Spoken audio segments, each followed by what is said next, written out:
ሰላም ጤና ይስጥልን ውድ ሪፖርተር ተከታታዮች የሰዓቱን ዜናዎች ቀጥዬ አሰማችኋለሁ። የአሜሪካው የውጭ ጉዳይ ሚኒስትር ማርኮ ሩቢዮ ከዶክተር ጌዲዮን ጢሞቴዎስ ጋር በጸጥታና በንግድ ጉዳዮች ላይ ተወያዩ። በኢትዮጵያና በአሜሪካ መካከል የሚካሄደውን የሁለትዮሽ ውይይት ተከትሎ የአሜሪካው የውጭ ጉዳይ ሚኒስትር ማርኮ ሩቢዮ ከኢትዮጵያው የውጭ ጉዳይ ሚኒስትር ዶክተር ጌዲዮን ጢሞቴዎስ ጋር ውጤታማ ውይይት ማድረጋቸውን የአሜሪካ የውጭ ጉዳይ መስሪያ ቤት አስታውቋል። የውጭ ጉዳይ መስሪያ ቤቱ ቃል አቀባይ ቶሚ ፒጎት ባወጡት መግለጫ በሁለቱ ከፍተኛ ባለስልጣናት መካከል የተደረገው ይህ ውይይት በዋናነት በምስራቅ አፍሪካ ቀጠናዊ ሰላምና ጸጥታ፣ በሁለትዮሽ የንግድ እድሎች እንዲሁም በጸጥታ ትብብር ላይ ያተኮረ ነበር። ሚኒስትሩ ማርኮ ሩቢዮ በውይይቱ ወቅት ኢትዮጵያ በምስራቅ አፍሪካ ለሚታዩ ግጭቶች መፍትሄ በመፈለግና የከረረ ውጥረትን በማርገብ ረገድ የምትጫወተው ሚና አጽንኦት ሰጥተው አንስተዋል። በተለይም ቀጠናዊ መረጋጋትን ለማምጣት ኢትዮጵያ የምታደርገው ጥረት ለአሜሪካ የአፍሪካ ቀንድ ፖሊሲ ወሳኝ መሆኑን ጠቁመዋል። ከጸጥታው ዘርፍ በተጨማሪ በሁለቱ ሀገራት መካከል ያለውን የንግድና የኢንቨስትመንት ትስስር ለማጠናከር የተወሰዱ እርምጃዎች በዝርዝር ተገምግመዋል። ሁለቱ ሚኒስትሮች የሁለቱን ሀገራት የንግድ ማህበረሰብ ተጠቃሚ የሚያደርጉ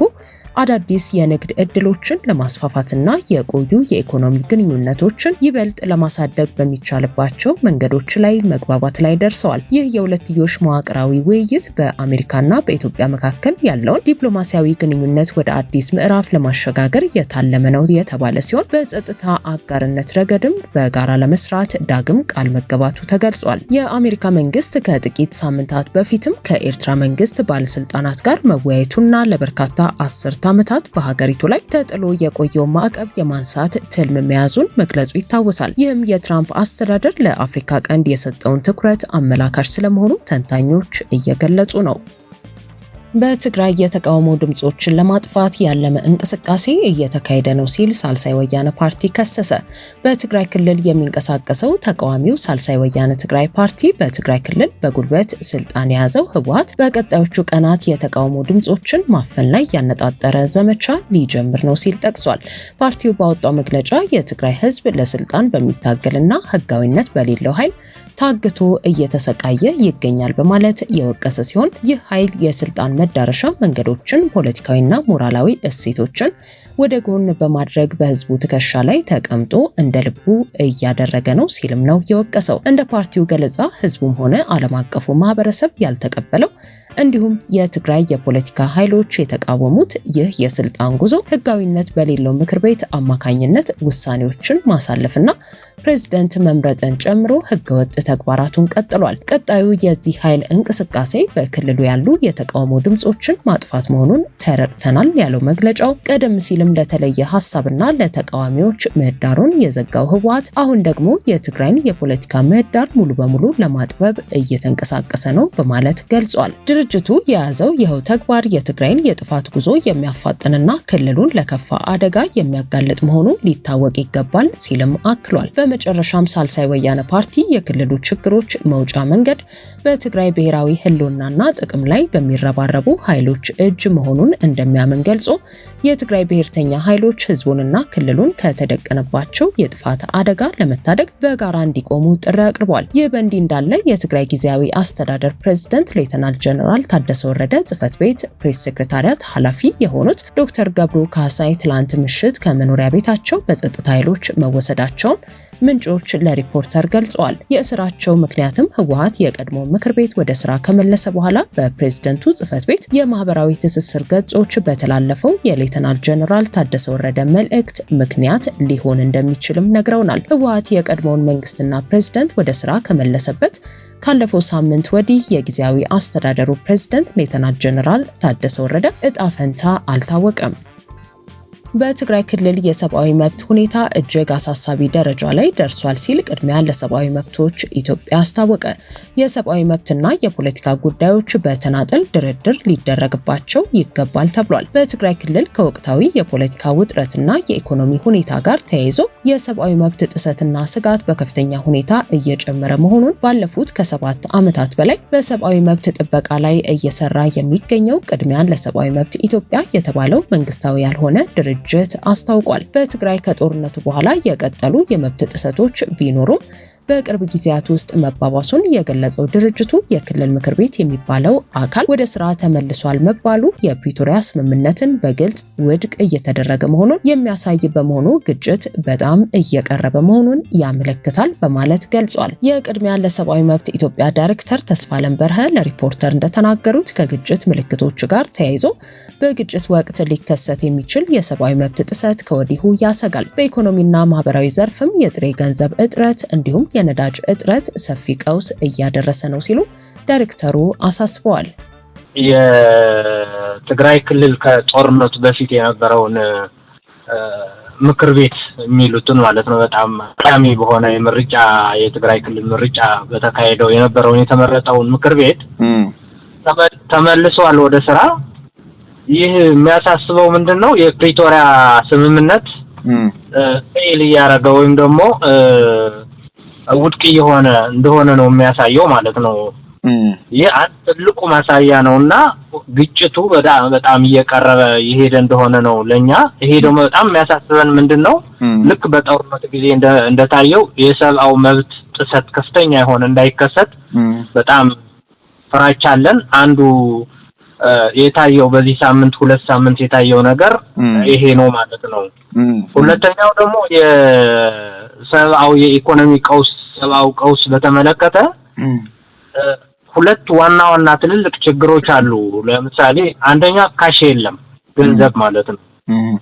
ይሄ በተለይ በገጠር አካባቢ አብዛኛው እዛ አካባቢ ያለው ደግሞ የሞባይል ባንኪንግም የሚቀበሉ አይደለም የሚጠቀሙም አይደለም።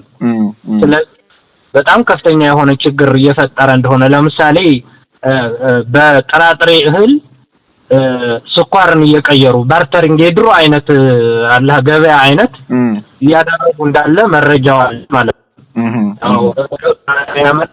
ከተማ ሰው ደግሞ ስኳር ይሰጣቸዋል እንደዚህ አይነት ማለት ነው። ወደዚህ እንደተመለሱ ነው ያው የሚያሳየውና ከፍተኛ የሆነ ጫና እየፈጠረ እንደሆነ።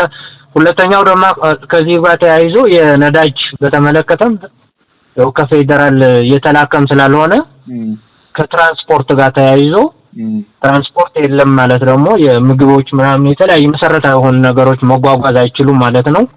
ግጭት ሳይከሰት እየታዩ ያሉ ጥሰቶችና ስጋቶችን እንዲሁም ለ2 ዓመታት በቆየው የቅርብ ጊዜው ጦርነት ወቅት የተፈጸሙ የመብት ጥሰቶችን በማንሳት የስጋቱን ደረጃ የገለጹት ዳይሬክተሩ በመጠለያ ጣቢያዎች የሚገኙ ተፈናቃዮች በተለያዩ ምክንያቶች እየሞቱ በሽረ፣ ተንቤን፣ መቀለና አድዋ ከሚገኙ መጠለያ ጣቢያዎች ብቻ በየቀኑ ቢያንስ 4 አስክሬን እየወጣ ተፈናቃዮቹ ሞትን የሚጠባበቁበት ሁኔታ ተፈጥሯል ብለዋል።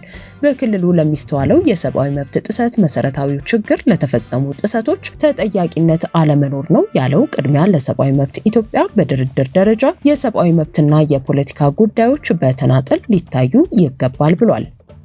ምክንያቱም ብዙ ኃይሎች እየገቡበት ነው ወደዛ ከተካሄደ።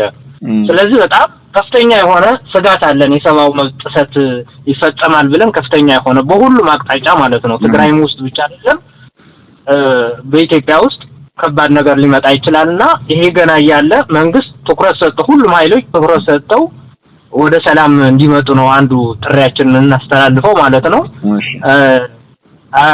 ከአይዲፒዎች ጋር የተያያዘው ወይም ደግሞ ከተፈናቃዮች ጋር የተያያዘው ግን የኢትዮጵያ ሰላም አመራር አደጋ ኮሚሽን በ2017 አይ ቲንክ ሚያዝያ አካባቢ ባወጣው ሪፖርት በሱ ዳታ መሰረት ወደ 1,50,000 ተፈናቃዮች ትግራይ ውስጥ እንዳሉ የሀገር ውስጥ ተፈናቃዮች ገልጸዋል በዳታው ማለት ነው።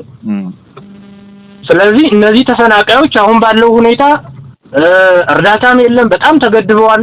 ያው የኢኮኖሚ ሁኔታውን ቅድም እንዳልኩ ነው። ስለዚህ አሁን በቃ እየጠበቁ ያሉ በአብዛኛው በተለይ ሽማግሌ የሆኑ ትንሽ ጤና መጓደል ያለባቸው ሰዎች ሞት ነው በየቀኑ አሁን ባለን ዳታ። ለምሳሌ ሽሬ አይጂፒ አለ፣ ተንቤን አለ፣ መቀለ አለ፣ እንዲሁ አድዋም አለ። በእነዚህ አካባቢ ቢያንስ በየቀኑ 4 እና 5 ሬሳዎች እየወጡ እንዳሉ አሁን በቅርብ ባደረግነው ክትትል አይተነዋል ማለት ነው።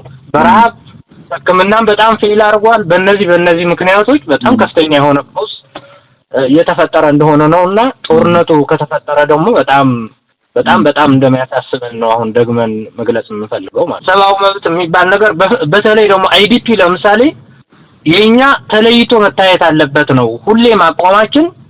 ይሄ የፖለቲካ ድርድሮችና የሰብአዊ መብት ጉዳይ የአይዲፒዎች መመለስ ጉዳይ ተለያይተው ነው መታየት ያለባቸው ሃንድል መደረግ ያለባቸው ነው የኛ ሁሌም የምንለው ሐሳብ እናቀርበው ማለት ነው። ምክንያቱም ከፖለቲካ ጋር ካያያዝከው ጊዜ ይወስዳል።